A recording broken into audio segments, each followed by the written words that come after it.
that was tremendous as a foundation for our class, what Wayne helped lay there. It's a magnificent foundation, because what's in us and how big is it and how powerful is it? Never doubt your ability in the Spirit. Nothing's too big for God and nothing's too big for us. So let's get going here with session 2B. So far we've learned a few things about the Old Testament version of the Spirit, and that's what Jesus had. And that Old Testament version of the Spirit is actually a bit different from the New Testament upgrade that we saw in John 14. Remember, Jesus said, "It was with them, and it shall be in them." And then we went over some other traits. First of all, one of the traits of the Old Testament Spirit was that it was conditional. It was either with them or not. All right? It could be removed. Another trait was it was portioned. Elisha had a double portion of what was upon Elijah, but Jesus had it all. He had the Spirit without measure. Another thing is that it was exclusive and not inclusive. Okay? In other words, it was on selected believers for specific purposes in the Old Testament. Alright? The Spirit had not been poured out on all flesh yet. Another trait was, it was life-changing. It says that, remember, Saul was made into another man, transformed into another man. And then finally, the fifth trait that I shared last week was that it had 7 categories. And I showed you that in the list in Isaiah 11. And when we get to the session on the New Testament upgrade, I'm going to revisit this list and fill in the corresponding New Testament attributes in each of the 5 categories that I've shared so far. See, it's interesting the way that God works with me, and I'm going to share this not because it's the way that I expect that He should work with you, but it's an example. So my audiences can believe to discover the personal way that God works with them. See, there's going to be a range of Christians listening to this class. Some mature, like most of you, some new, some hungry, some complacent. I believe that it would be a worthy goal to believe for, that you all can learn how God works with you. Believe for it, pray for it, ask God to show you. Get busy, and then fasten your seatbelt, because He will do it. Sometimes God establishes interactions and behaviors or causes with folks that work with them from the very start, like Moses. Remember, he said, "What is thy name?" Well, knowing the name, the reputation, not just what you could say with your lips, but the reputation and everything that went with it, that was one of Moses' bedrock desires. And it later bore fruit in learning the Jehovah names, remember that?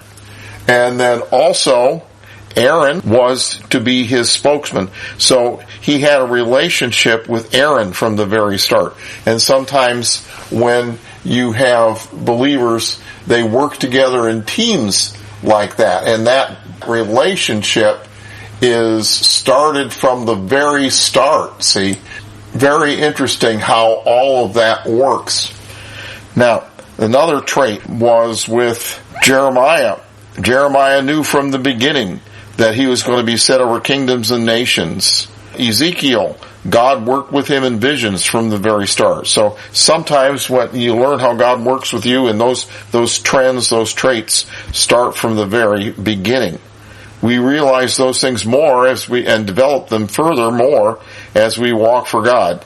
And to do that, you need to be immersed in your calling. Well, are you immersed? Are you wet yet? We're going to get soaked with the Word here in this class, and then it's your joy to stay wet. I'm thinking about and involved in research and teaching all the time. And those of you who are pastors, you'll be thinking about your people a lot and immersed in prayer and questioning God, how you can help them. Or those of you who are evangelists will be immersed on ways to move the Word.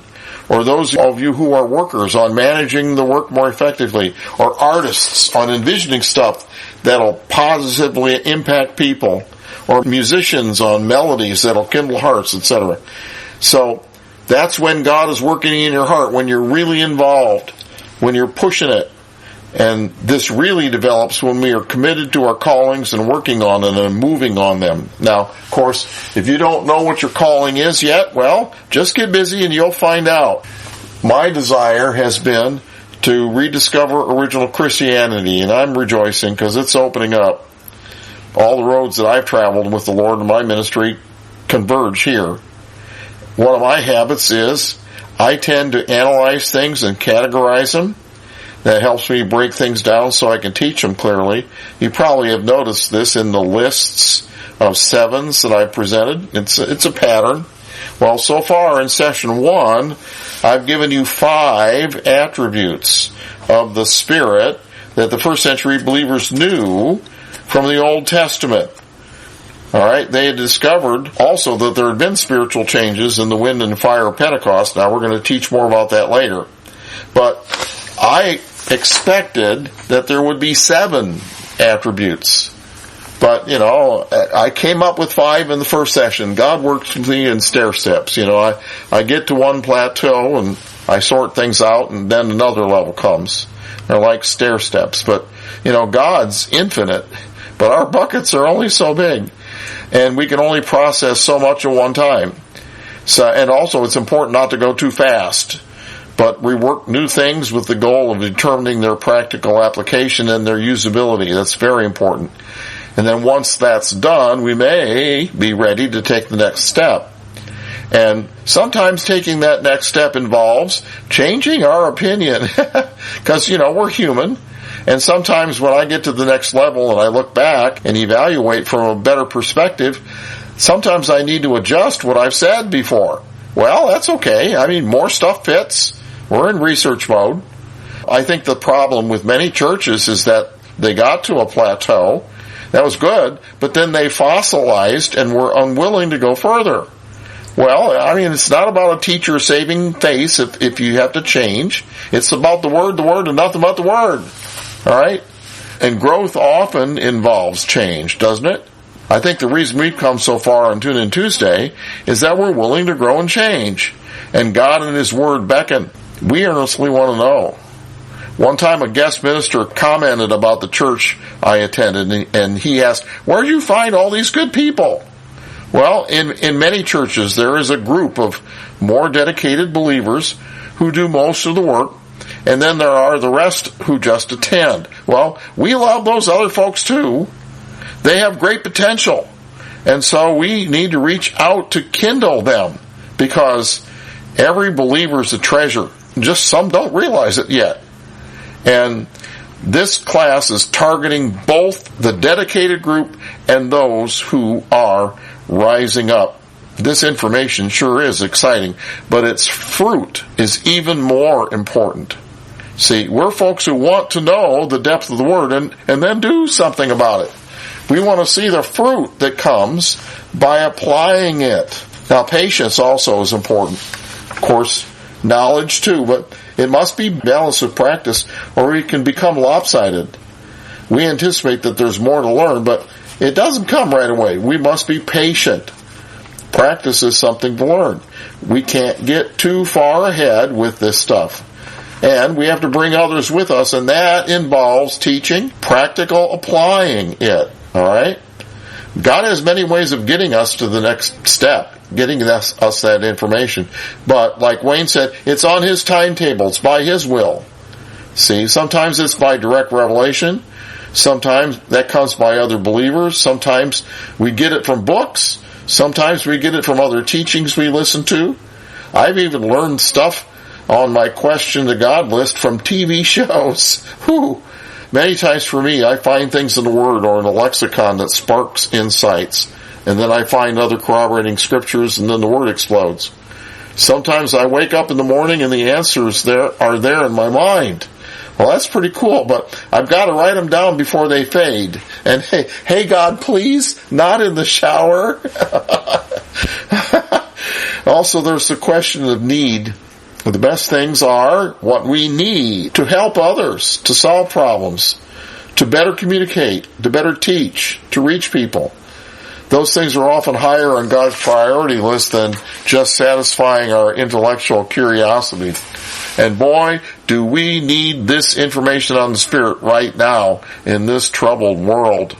See, and we can find out how God works with us and bless and change the world. After I taught session 1, I decided to finally read a book I had purchased that came from John Shainheit's organization, the Spirit and Truth Fellowship. I spent a year on the research team with John Shainheit and John Crouch, and I have great respect for both of those guys, and I maintain communications. We still ask each other questions and share research. The name of the book is The Gift of Holy Spirit, The Power to Be Like Christ. Now, I had gotten it a while ago, and I intended to check it out when I taught this class, but I had not read it yet. I found that the research method that works for me is I research stuff first, and then I look at what others have done second. And I was really blessed by the fact that they had seen these same 5 categories that I had seen. All right?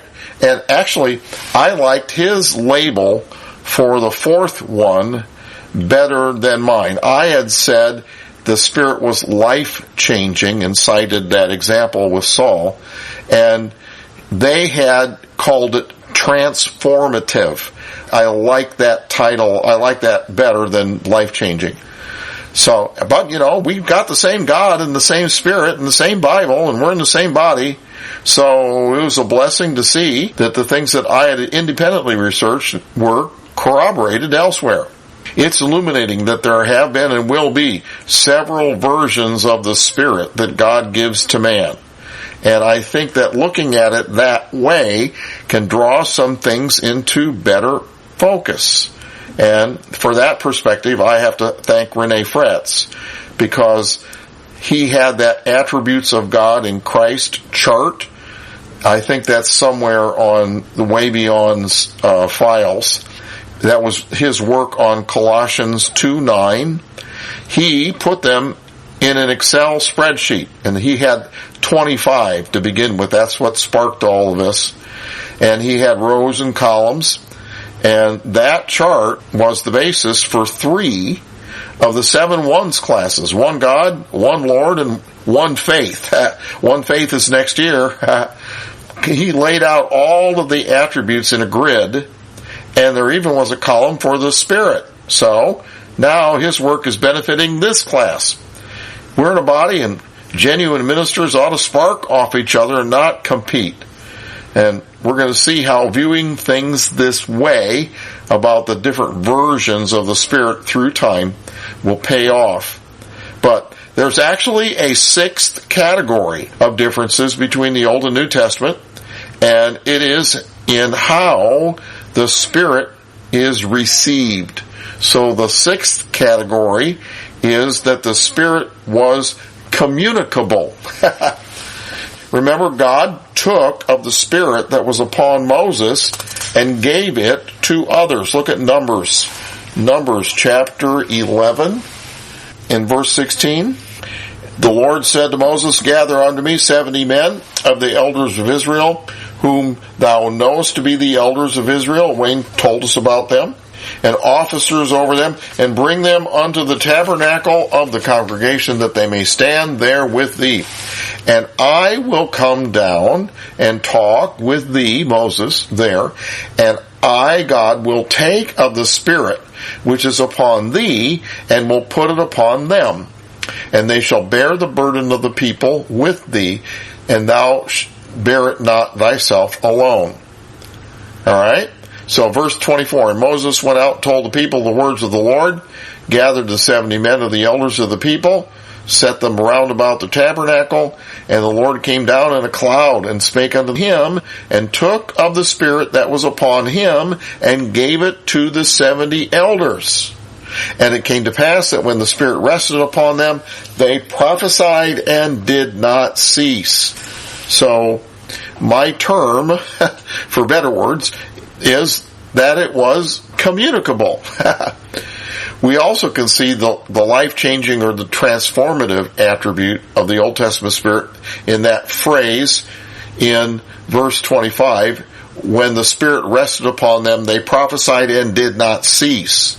Now, there's a couple more instances of this in Matthew chapter 10, verse 1. Jesus did it for the apostles. It says, when he had called them unto him, he gave them power. So Jesus gave them power against unclean spirits, to cast them out and to heal all manner of sickness and all manner of disease. It was communicable. 1 Samuel chapter 16, verse 1. 1 Samuel chapter 16, verse 1. And the Lord said to Samuel, how long will you mourn for Saul, seeing I rejected him from reigning over Israel? Fill your horn with oil and go, and I will send you to Jesse the Bethlehemite, for I have provided me a king among his sons. So Samuel figures out how to go there without being accused by Saul, undermining him. And so in verse 10, Jesse made 7 of his sons to pass before Samuel, and Samuel said to Jesse, the Lord's not chosen these. Verse 11, and Samuel said to Jesse, are all your children here? And he said, well, there remains yet one, the youngest, and behold, he keeps the sheep. And Samuel said to Jesse, send and fetch him, for we will not sit down until he comes. Verse 12, and he sent and brought him. Now he was ruddy, and withal of a beautiful countenance, and goodly to look to. And the Lord said, arise, anoint him, for this is he.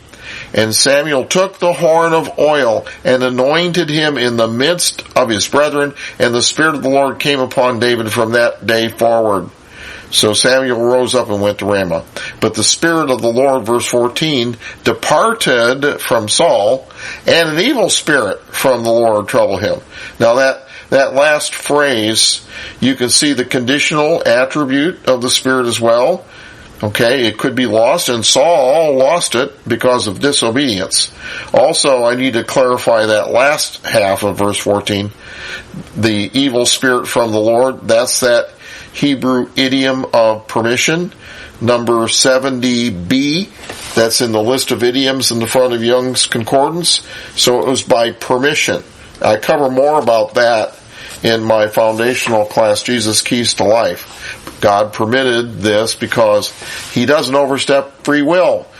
Saul got so far out, God couldn't protect him anymore. Now, as powerful as this full-fledged version of the Spirit was, God still did not overstep free will. Remember Elijah? Look at 1 Kings. See, the Spirit comes, it's communicable, but also it comes by free will. In 1 Kings 19, verse 11, God said to Elijah, go forth and stand upon the mount before the Lord. Behold, the Lord passed by, and a great and strong wind rent the mountains and brake in pieces the rocks before the Lord. Wow, that was strong. But the Lord was not in the wind. And after the wind, an earthquake. But the Lord was not in the earthquake.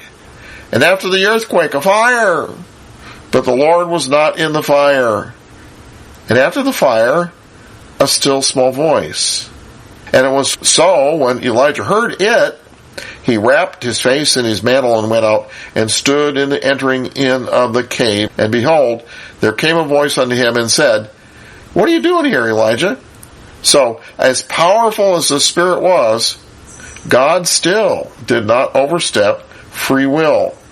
See, this is evidenced by how this people received the Spirit.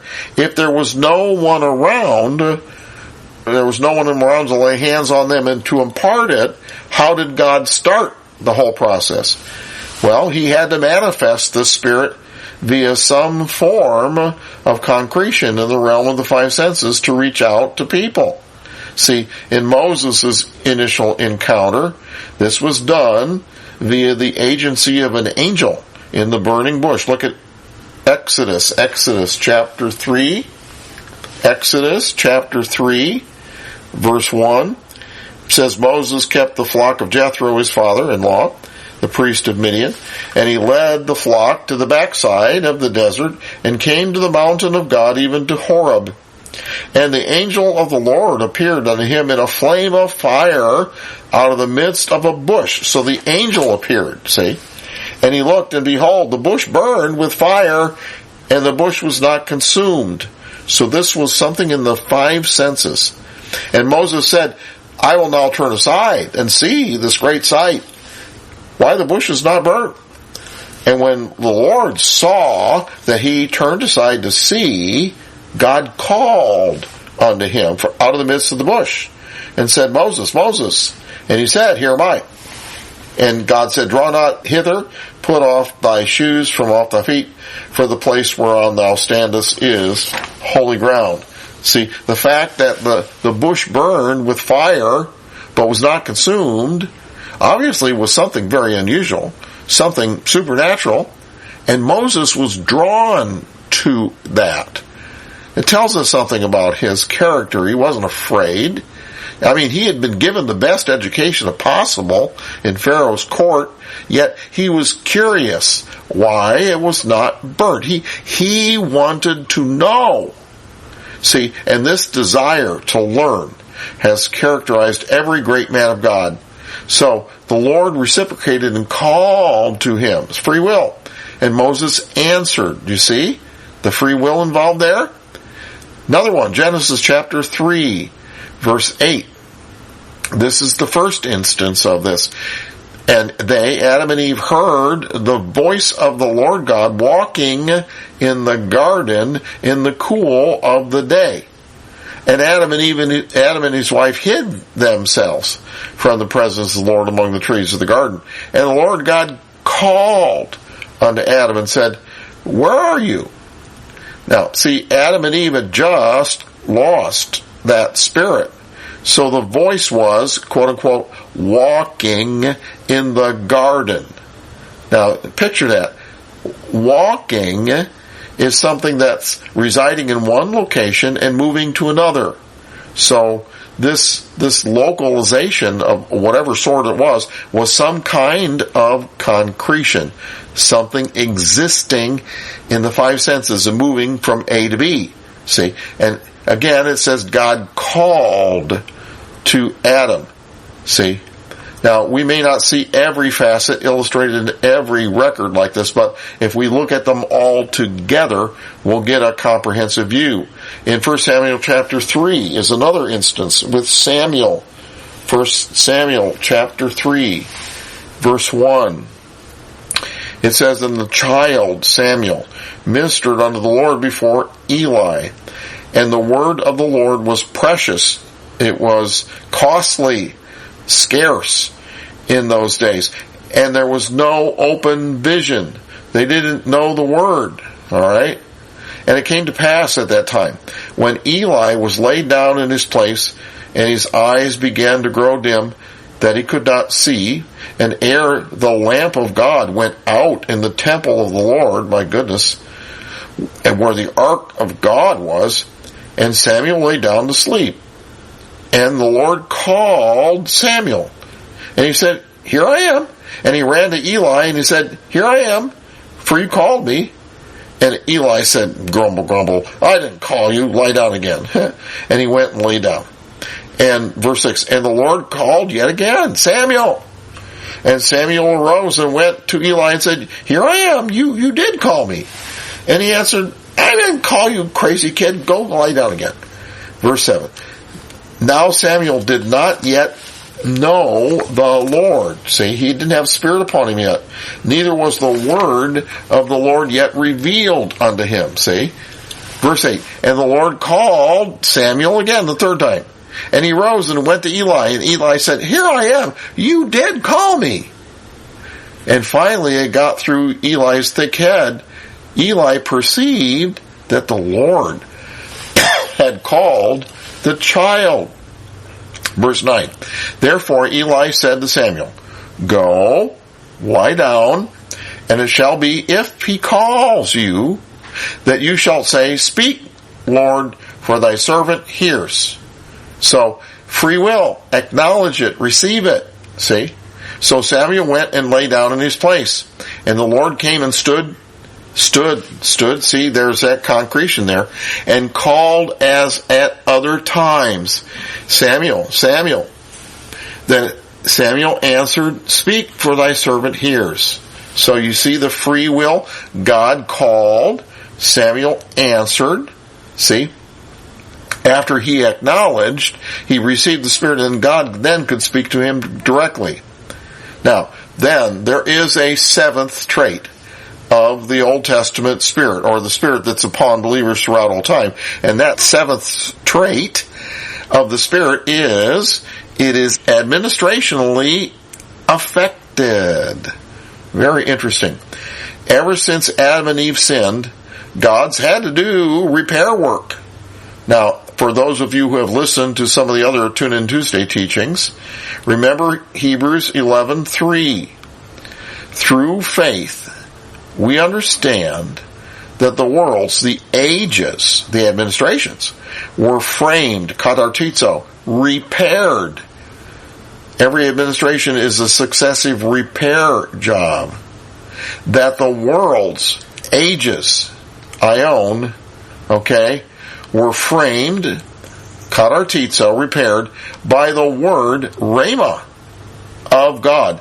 Not logos, rhema. Every administration begins with rhema. God speaking into being the heavenly decrees that bring things into effect. Every administration has different things in effect, and God speaks them into being with specific words, rhema. And that's how every administration begins. Alright? Very interesting. So every administration is a successive repair job to get back to paradise. Alright? Well, what kind of spirit? And, well, the kind of spirit that was upon believers in each age got upgraded too. See? So, the kind of spirit Adam and Eve had only existed in the garden. It was dominion powerful. It was full measured. But it was conditional. Also, it was tied somehow to the tree of life. Alright? That's all we can see now. Maybe we'll be able to see some of the other traits later on. Then the kind of the Old Testament spirit that the believers had was less expansive. Now that's real interesting because, when the adversary got the dominion, he could have squished Adam and Eve like a bug. So the cherubim and the angels protected the way of life and took up the slack to protect man from Satan at that point. So the spirit in the Old Testament was less expansive than what Adam and Eve had. And it was measured or portioned. Remember, Elisha had a double portion of what was on Elijah. Alright? Then, I think that in the patriarchal and in the law administration, it was the same type. I don't see any change between patriarchal and law. In fact, when Moses received his spirit, it was still in the patriarchal administration, remember? Now, then, in the next age, in the gospel period, Jesus had it all. So, you see the progression here? It's upgrading, see? Now, I'm going to cover the other administrations later, but because this stuff is all interrelated, it's in a beautiful tapestry, and we're seeing the threads fill in bit by bit, so we just need to be patient. But I want to get back to considering the Spirit in the Old Testament era some more, because that was the starting point in the apostles' doctrine regarding the Spirit. It was the foundation of the Spirit for original Christianity. So we're going to determine what they knew, and then we're going to build from there. All right? One of the categories of the Spirit I mentioned is that there were 7 evidences of the Spirit in the Old Testament. All right? And in the church age, there are 9 manifestations. Right? Well, they didn't speak in tongues in the Old Testament. The Spirit was not in them yet. In the future age, when the spiritual upgrade that comes at the gathering together, tongues are going to cease. Why? Because we're going to know as we're known. And we're going to be tuned into the heavenly radio frequencies, whatever they are. And, well, we're going to know as we're known. So, and we're probably going to speak heavenly languages. So, I mean, that's moving forward a little bit in the grid, but I'll show you the whole thing in another session. But back to the Old Testament, Isaiah 11 lists the 7 evidences of the Spirit that they knew.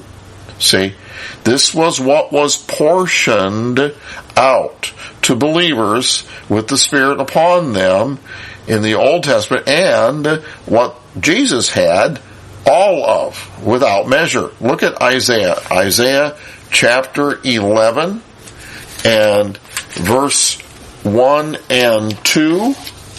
Isaiah chapter 11 verse 1 and 2.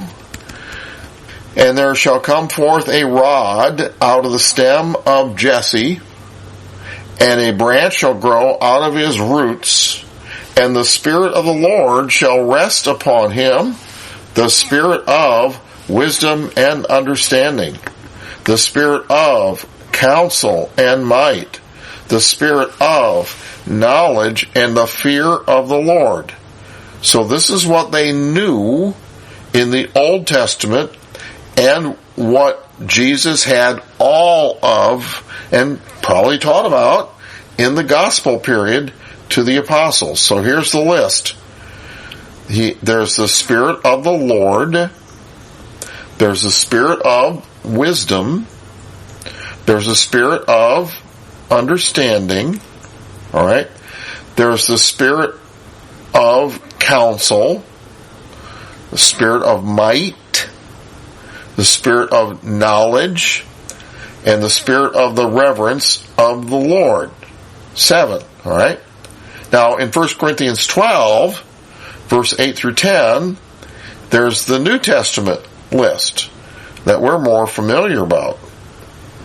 In 8 through 10, it goes word of wisdom, word of knowledge, faith, gifts of healing, working of miracles, prophecy, discerning of spirits, kind of tongues, and interpretation of tongues. Those are the 9 manifestations. Now, I'll get more further into in another session, but I'm going to give you this list now because I know there are some of you in my audience who've been educated in the things of the Spirit, and you're going to be mentally comparing things between these 2 lists. All right? And you're going to have questions, some of which I'm going to answer right away, and some of them will come later. Just be patient. I expect a lot of mental sparks will be sparking, and that's good, all right? So just be patient, and it'll come all together. But what are these in Isaiah? See, for those of us who are instructed in the Holy Spirit from 1 Corinthians, we're familiar with different nomenclature. Now, please note, I'm not advocating that we need to change our understanding of things to go back to Isaiah from 1 Corinthians, because we're in the New Testament now, all right? But we can learn things if we look at the Spirit from both sides. So how's this stuff fit? Well, let me show you instead of telling you, all right? If you do phrase studies on each of these spirits of, Spirit of the Lord, Spirit of wisdom, Spirit of understanding, Spirit of counsel, etc. If you do phrase studies on each of these, then the Word will tell you what they are. See? And we're going to see how they correlate with our New Testament spiritual upgrade. Also, we're going to see what kind of genitive case the of is, because Spirit of the Lord, Spirit of wisdom, all right? So, we're going to see what kind of genitive case that is. Now, for me, the thread that I first followed that gave me the clue for all of this, that started to unravel the depth of what these things meant, was the phrase Spirit of wisdom. All right? This is used many times in the Bible, and the first uses of it are in Exodus. Look at Exodus 28. We're going to see what the Word says these things are. Exodus 28, verse 3. It says, and thou shalt speak unto all that are wise-hearted, whom I have filled with the spirit of wisdom, that they may make Aaron's garments to consecrate him, that he may minister unto me in the priest's office. So, it explains it right there in the first use. See? The spirit of wisdom is equal to being wise-hearted. Right? It comes from God. Therefore, it's spiritual. And he fills folks with it. See? And the goal of this wisdom is that they made something practical. See? In this case, it was a high priest uniform. But he also gives us another signpost term. Remember, we look for associated terms that are used in the same breath with what we're following. And the signpost term, the associated term, is wise-hearted. So when you look up all the different associated terms, you'll find all the verses on a topic, and then you look at them all together to see the whole perspective, right? So Exodus 31 is another occurrence. Exodus 31, verse 1 through 7. Verse 1, and the Lord spake to Moses, saying, See, I have called by name Bezaleel, the son of Uri, the son of Hur, of the tribe of Judah, and I have filled him. See, filling is another associated term. With the Spirit of God in wisdom and in understanding. Well, there's something else from that list in Isaiah 11. And in knowledge. Oh, there's a third one from the list in Isaiah 11. And in all manner of workmanship, to devise cunning works, to work in gold. See the purposes? And in silver, and in brass, and in cutting of stones, to set them, and in carving of timber, to work in all manner of workmanship. See how it's explaining itself. And behold, I've given him with Ahilab, the son of Ahishamach, of the tribe of Dan. So again, just like God set up Moses and Aaron as a team, here's another team. Isn't that interesting? See? And in the hearts of all that are wise-hearted, there's that other term, have I put wisdom that they may make all that I have commanded thee. The tabernacle of the congregation and the ark of the testimony and the mercy seat that is thereupon and all the furniture of the tabernacle.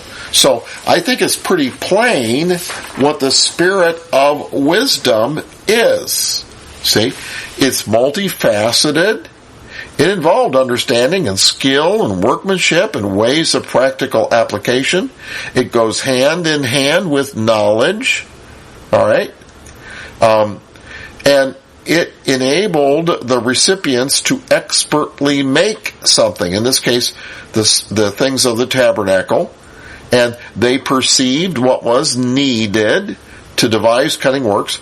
They also received the details of how to make them, to work on all manner of workmanship. See?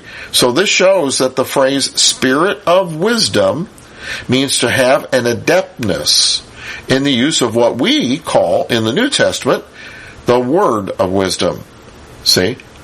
And they made the tabernacle and the elements in it. They must have been beautiful. Now, also, we need to consider what kind of genitive case it is. Spirit of wisdom.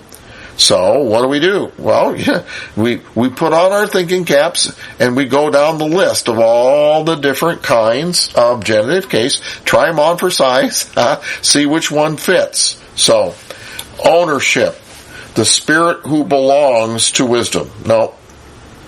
Parentage, the spirit who is related to wisdom. No. Origin, the spirit from wisdom. No, came from God.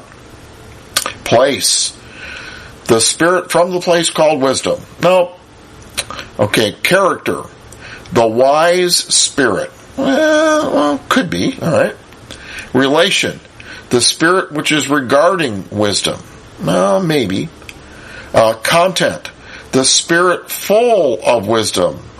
Oh, that hits the sweet spot because full is used in the same context. I think it's a genitive of content. Ooh. We'll try the last three ones just to make sure. Genitive of material, spirit made of wisdom. No. Genitive of partition, the spirit among wisdom. No. And then finally, genitive of apposition, the spirit, that is to say, wisdom. No, it was not the demiurge. It was not that immovable mover stuff. So, I don't think that it is a genitive of origin, because that's, the wisdom originating with the Spirit. No, it came from God.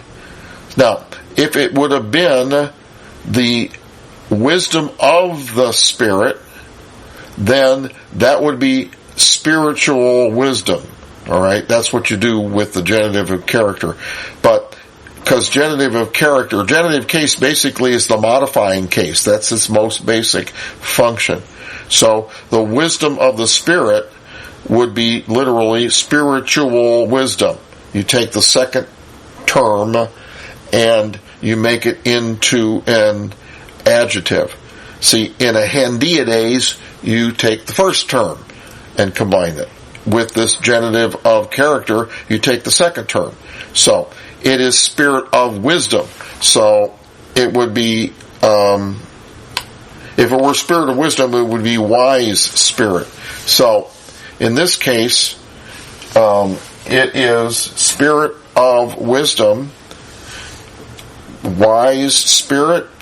I don't think that fits as a character, genitive of character. If it were spiritual wisdom, that would make sense. But that's not what you do with a genitive of character. You take the second term and make it into the modifier. So wise spirit really doesn't ring. So that's why I say it is a genitive of content, full of wisdom. See? The Spirit is full of wisdom. So that it paints a picture of a long suit in that category. See? And then also, you have that other signpost word that it literally says they're filled with the Spirit.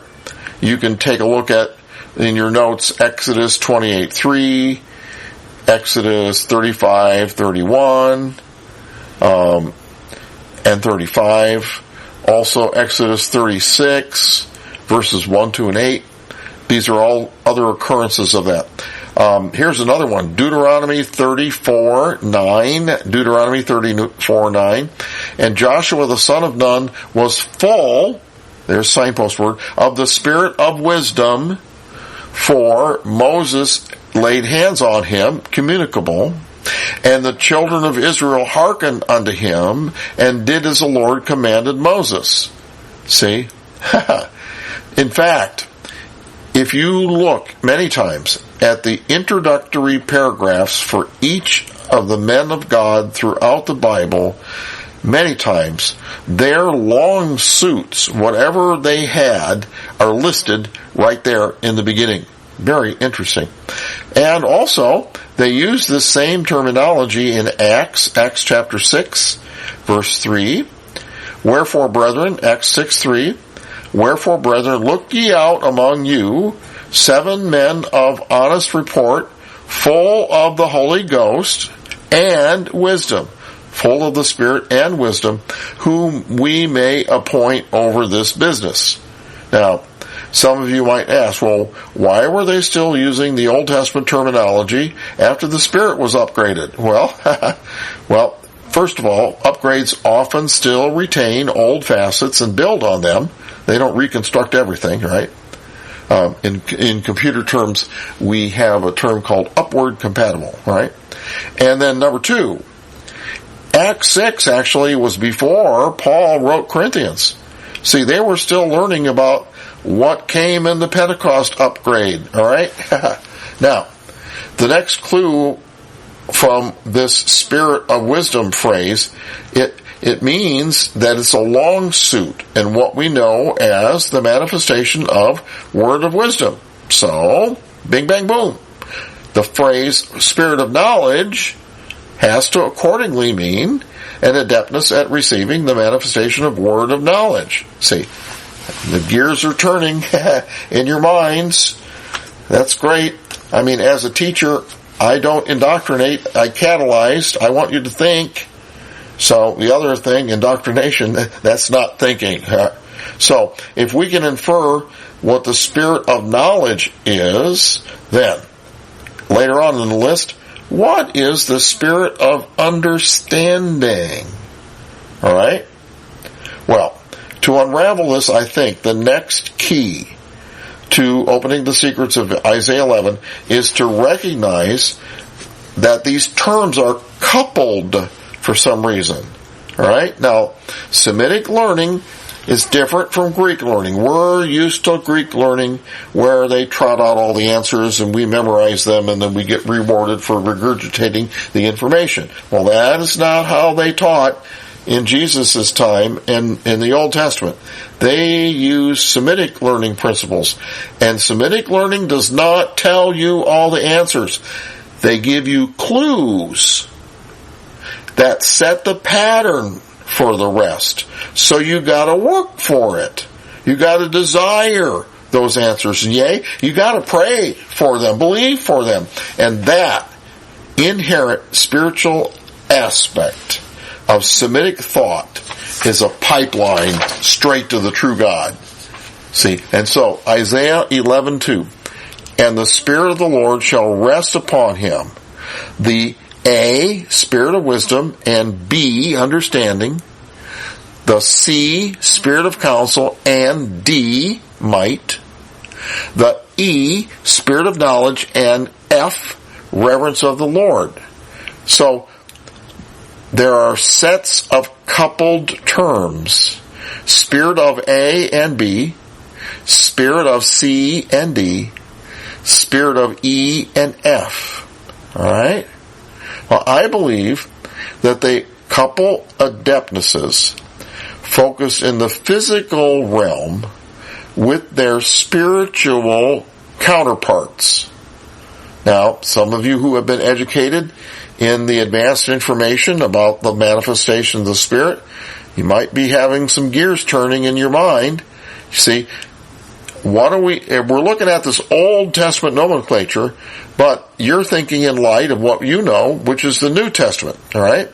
So, there's word of knowledge, and there's word of wisdom, alright? But which one of these in the Old Testament is discerning of spirits? Because, that did exist in the Old Testament. Remember Job? I mean, he excelled in that category so much, he got all three of those miserable comforters to shut up. Remember what was driving Eliphaz, the ringleader? That disgruntled, defective spirit? Well, Job was so adroit spiritually, he shut that fella up. No more teeny-weeny, chilly-beeny, the spirits are about to speak. Oh, no, he shut that guy up. And now, do you remember in your teaching about the manifestations, the relationship between the word of knowledge and the word of wisdom and discerning the spirits? See, the first two, word of knowledge and word of wisdom, apply to information for things in the physical realm. Remember? Alright? Then we were taught that the manifestation of discerning of spirits covers both knowledge and wisdom for things in the spiritual realm. Alright? So, in other words, The Old Testament evidence of spirit of wisdom and spirit of knowledge, all right, terms A and E in Isaiah 11, deal with information regarding things in the physical realm. Consequently, I believe that the terms B and F, the spirit of understanding and the spirit of reverence of the Lord in Isaiah, should both correspond to aspects in the spiritual realm. So, the coupling of A and B is physical, spiritual, wisdom, understanding. The coupling of C and D, physical, spiritual. All right, you see how that fits? So, most believers who are knowledgeable in spiritual matters often connect the manifestation of discerning spirits with dealing with satanic stuff. All right, but that manifestation also has a positive component. All right. That positive component is discerning spiritual matters concerning the things of God. Okay?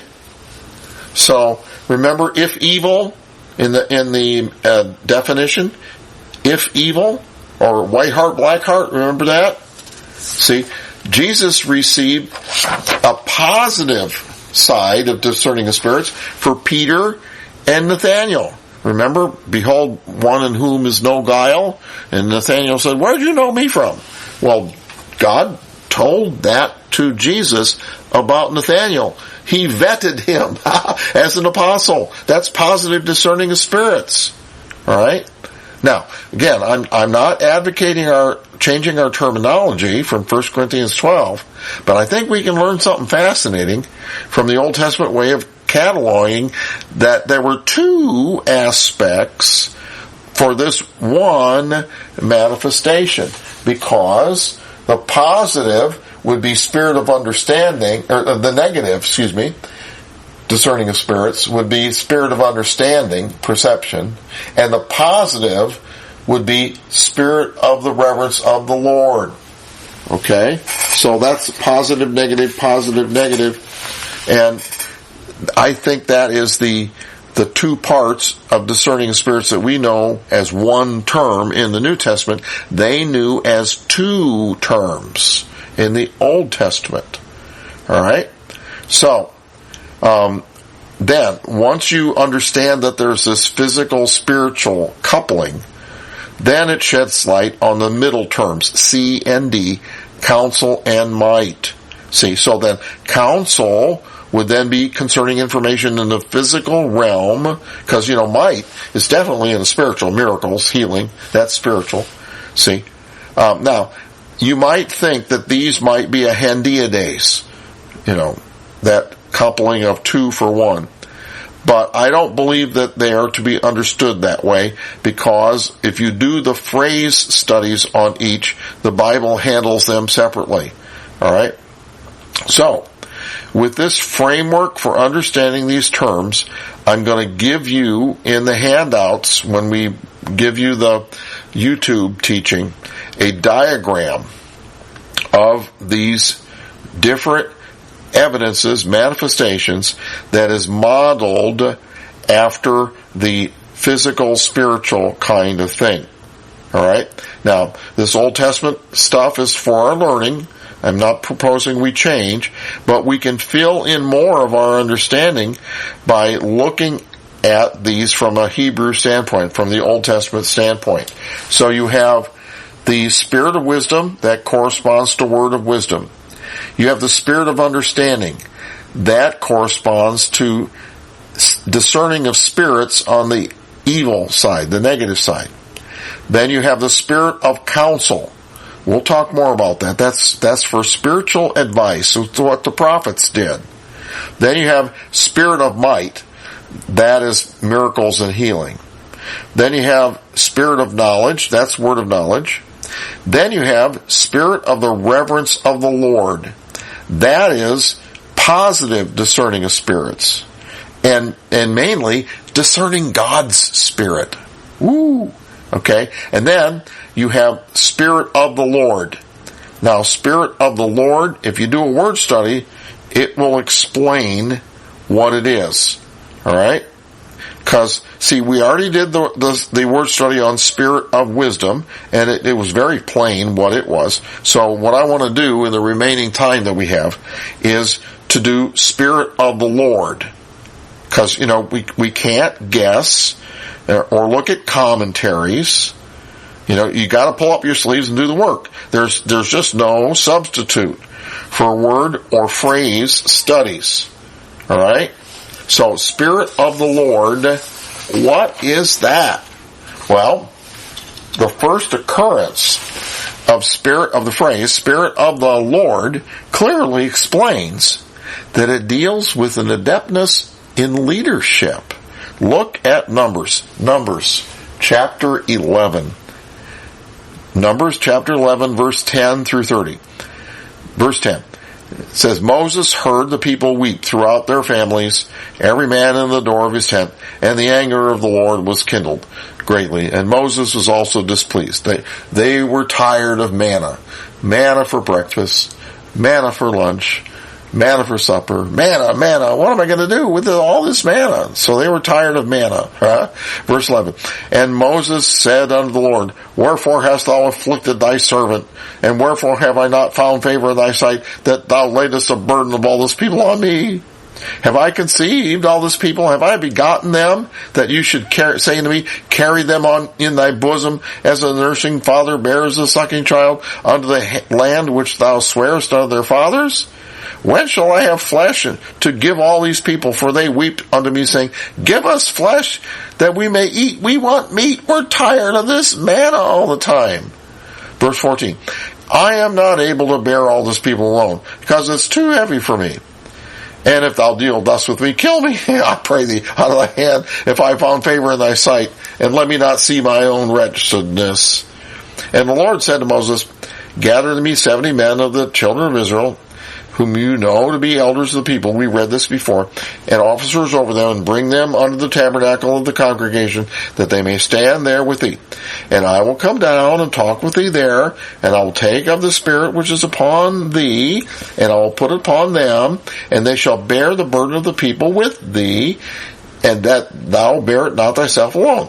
And Moses went out and told the people the words of the Lord, gathered 70 men and the elders of the people, and set them round about the tabernacle. And the Lord came down in the cloud, spake unto him, and took of the Spirit that was upon him, and gave it to the 70 elders. And it came to pass that when the Spirit rested upon them, they prophesied and did not cease. But there remained 2 of the men in the camp. They chickened out. They didn't want to go. And the name of the one was Eldad, and the name of the other was Medad. And the Spirit rested upon them. And they were of them that were written, but went not out into the tabernacle. And they prophesied too. They prophesied in the camp.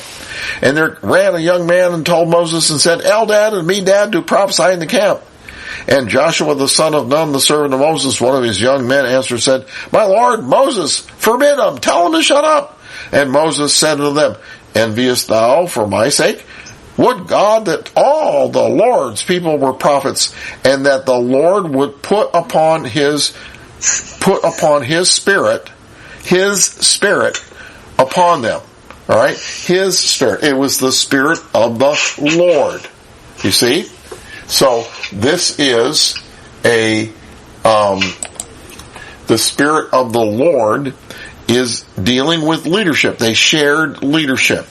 This phrase occurs over 25 times in the Old Testament, and it's always associated with exercising leadership. So in the chart that I'm going to give you, you have the physical on one side, the spiritual on the other side, and the Spirit of the Lord is in the middle, because it utilizes elements from all the other Old Testament manifestations. All right, word of knowledge, word of wisdom, discerning of spirits, both sides, spirit of counsel, and spirit of might. In other words, to exercise leadership, you got to take from all of those things. All right, so that's the chart. I'll show it to you. You'll see. But anyway, in the in the New Testament, we have 9 manifestations, but the Spirit was not in them in the Old Testament. So, since the Spirit was not in them. They did not have the inspirational manifestations. They did not have speaking in tongues, so they did not have interpretation of tongues. But also, they did not have prophecy by inspiration. They had prophecy the other way, by revelation. But they did not have prophecy by inspiration. Okay? So, that leaves 6 manifestations for the Old Testament in various ways. But in Isaiah, there were 7 spirits of. Alright? So, that's why I say leadership is a separate designation in their terminology. See, we're letting the Word tell us what it meant. And it was significant enough to be given its own designation. Alright? Now, whether we understand the logic of that in our modern Western minds versus Old Testament Hebrew, whether we understand that or not, the use of the phrase will bear this out. Look at Judges chapter 3. Judges chapter 3. Here's some more examples. Verse 9, Judges chapter 3. And when the children of Israel, verse 9, cried unto the Lord raised up a deliverer, a leader, right, to the children of Israel, who delivered them, even Othniel, the son of Kenaz, Caleb's younger brother. And the Spirit of the Lord came upon him. And what was his response? And he judged Israel. That's what it says. And went out to war. So he exercised leadership to do something. And the Lord delivered Cushan-Rishathaim, king of Mesopotamia, into his hand, and his hand prevailed against Cushan-Rishathaim. Alright? So, next one, Judges 6. Judges 6, verse 33. Here's another occurrence of that phrase. So you can do phrase studies just like you do word studies. Verse 33, Then all the Midianites and the Amalekites and the children of the east were gathered together and went over and pitched in the valley of Jezreel. But the Spirit of the Lord, there's the phrase, came upon Gideon, and what did he do? He blew a trumpet, and Abiezer was gathered after him, and he sent messengers. See, these are leadership functions.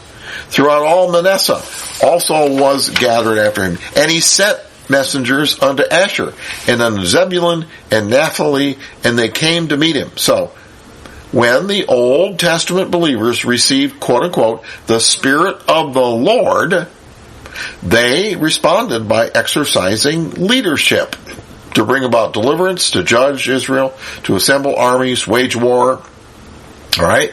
David, the king, he also received the Spirit of the Lord. 1 Samuel 16, verse 1 and also verse 13. Says, the Lord said to Samuel, How long will you mourn for Saul, seeing I have rejected him from reigning over Israel? Fill thy horn with oil and go, and I'll send to thee Jesse, the son of Bethlehemite. I'll send you there, for I have provided me a king among his sons.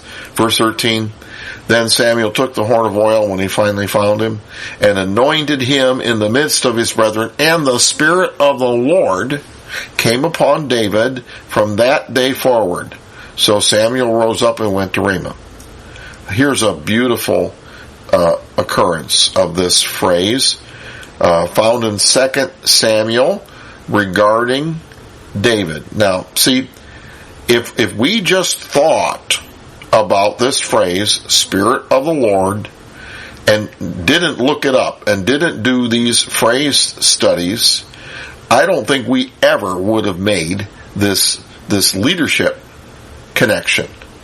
Alright? We would have come up with whatever the soup of the day was.